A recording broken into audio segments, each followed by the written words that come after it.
यदि आप पूजा पाठ नहीं करते कोई बात नहीं, मंदिर नहीं जाते कोई बात नहीं, आराधना नहीं करते कोई बात नहीं, लेकिन जो मैं बताने जा रहा हूं, यदि आपने ये कर लिया तो जीवन में कभी दुख नहीं आएगा।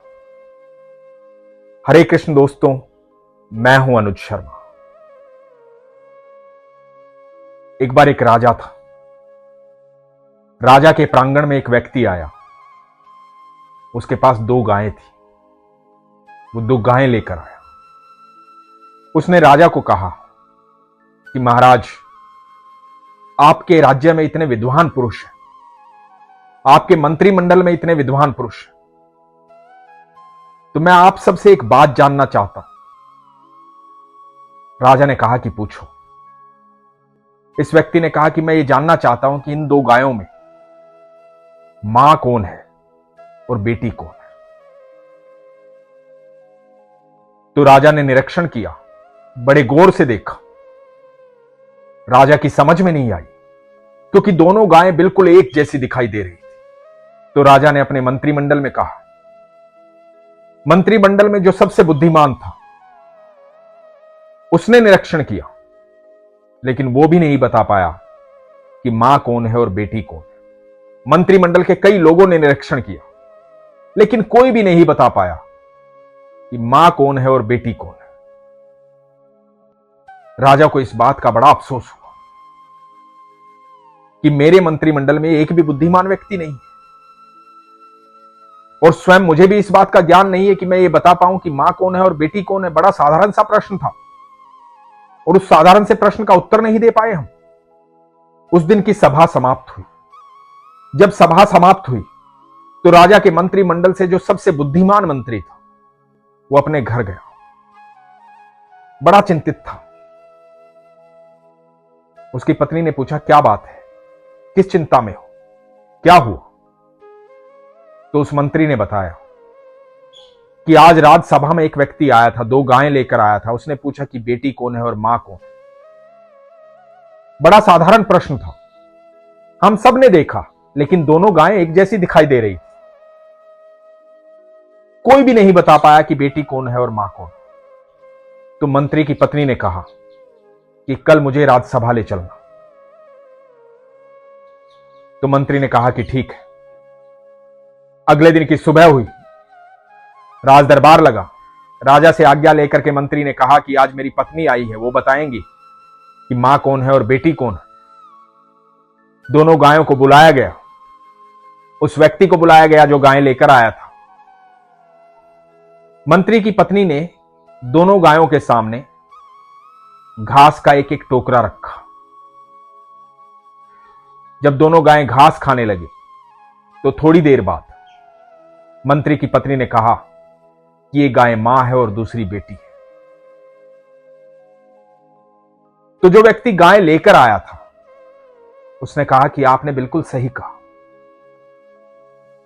तो राजा ने कहा कि आपको कैसे ज्ञात हुआ कि इसमें से मां कौन है और बेटी कौन? तो मंत्री की पत्नी ने बताया कि मैंने दोनों को एक समान घास दी थी, एक जैसा टोकरा दोनों के सामने रखा था।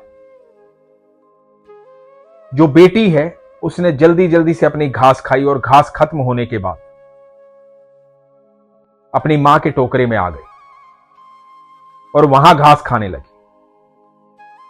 और जब वो घास खाने लगी तो इसकी मां ने घास खाने की गति को कम कर दिया। बिल्कुल आराम आराम से खाने लगी, ना के बराबर। और ये बेटी तेजी से घास खा रही थी। इस बात से मुझे पता लगा कि ये बेटी है और मां है, क्योंकि मां ही एक ऐसी है जो कभी नहीं चाहेगी उसकी संतान भूखी रहे, उसकी संतान दुखी हो, परेशान हो। संतान को यह आभास कभी नहीं होता कि उसके माता पिता कब परेशान है, किस वजह से परेशान है, और वो जानना भी नहीं चाहती। दोस्तों, हम सब ईश्वर की संतान हैं।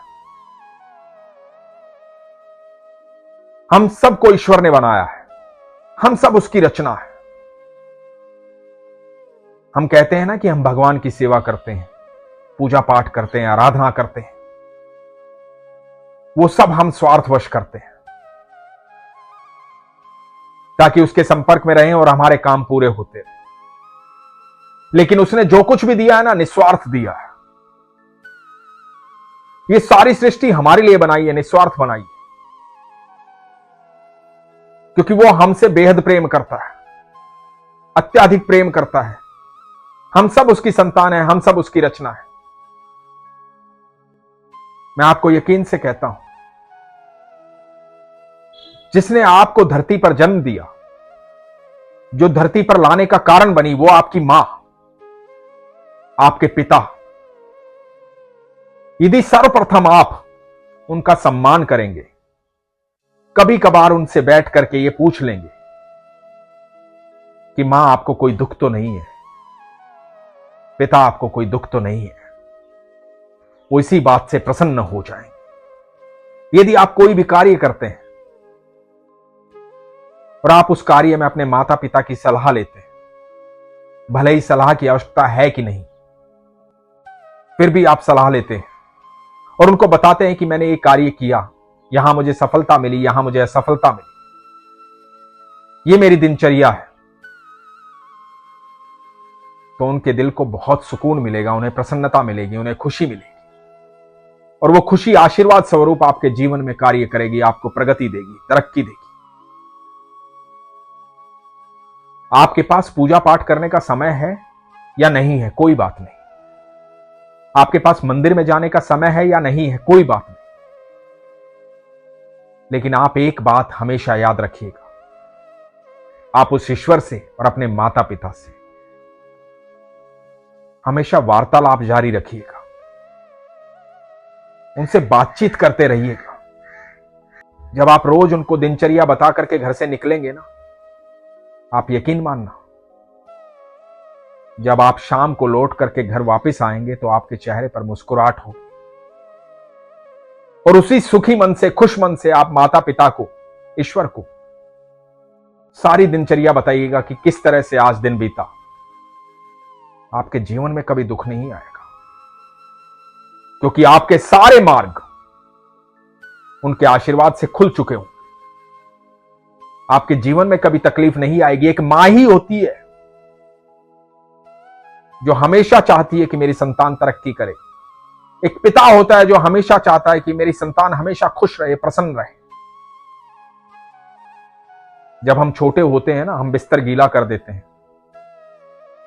तो मां उस गीले बिस्तर में सो जाती है और आपको सूखे में सुलाती है। मां इतना प्रेम करती है। जब आप छोटे होते हैं ना, तो आपके हर कदम पर नजर होती है आपके पिता की, कि मेरा बच्चा लड़खड़ा ना जाए, गिर ना जाए, क्योंकि उन्हीं की उंगली पकड़कर हम चलना सीखते हैं। और जैसे जैसे हम चलना सीख जाते हैं, हमें यह लगता है कि अब हमें पिता की उंगली पकड़ने की आवश्यकता नहीं है। अब हमें इस बात की बिल्कुल चिंता नहीं है कि मां सुखी है या दुखी है। यदि हम एक बार दिन में उनसे बस इतना ही कह देंगे ना कि आप खुश तो होना,